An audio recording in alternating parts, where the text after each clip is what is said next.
De tout temps, les hommes ont eu ou auront un désir commun, l'ardent désir d'être heureux.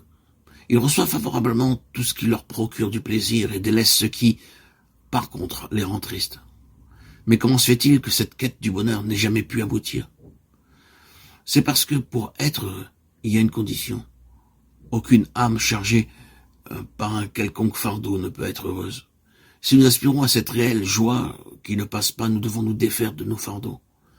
L'âme qui n'est pas sauvée ne peut pas avoir un cœur joyeux en permanence, parce que le poids du péché pèse sur elle.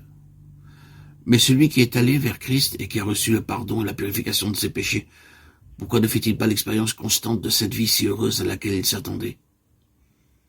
Pourquoi est-il souvent déçu? Parce que, quoiqu'il ait déposé le fardeau de ses péchés au pied de la croix, il n'a pas appris à rejeter tous ses fardeaux sur le Seigneur.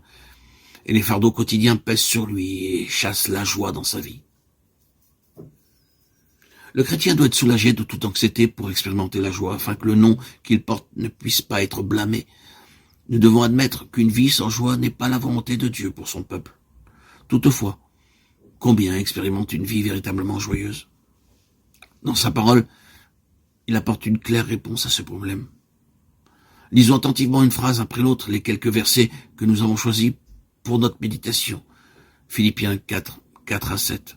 La première phrase de ce passage est celle-ci. « Réjouissez-vous toujours dans le Seigneur ». Remarquons de prime abord qu'il s'agit d'un commandement de Dieu.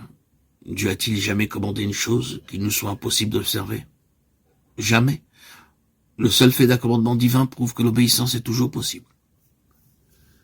Remarquons aussi que Dieu nous demande non seulement de nous réjouir, mais aussi de le faire sans cesse. Si quelqu'un adore une idole, aussitôt nous reconnaissons qu'un commandement de Dieu a été enfreint. Mais si un de ses enfants manque de se réjouir, pourquoi n'avons-nous pas la même réaction? Car cela est également une enfreinte à l'un de ses commandements. Puisque Dieu veut que nous soyons toujours dans la joie, tout ce qui porte atteinte à son commandement est une désobéissance manifeste. Et nous devons honnêtement le reconnaître. Nous pouvons bien sûr nous dire que la joie n'est pas une chose qui puisse se commander. Si nous sommes misérables, nous ne pouvons pas nous forcer nous-mêmes à nous réjouir. Non, nous ne pouvons pas produire la joie, mais nous pouvons cependant trouver beaucoup de raisons d'être misérables. Une mauvaise santé, des enfants réfractaires, dépression dans le travail. Et nous pouvons protester qu'il n'est pas raisonnable de demander à quelqu'un comme nous qui a beaucoup de difficultés de se réjouir. Dieu sait qu'il n'est pas possible pour la nature humaine de se réjouir dans l'adversité. Mais ce qu'il attend de nous, ce n'est pas que nous puissions dans nos ressources naturelles pour nous réjouir,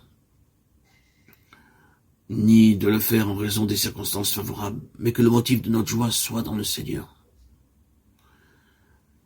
Lorsque toutes nos situations sont cause de peine, nous pouvons cependant être heureux et libérés de tout souci, parce que notre joie ne se fonde pas sur les circonstances fluctuantes.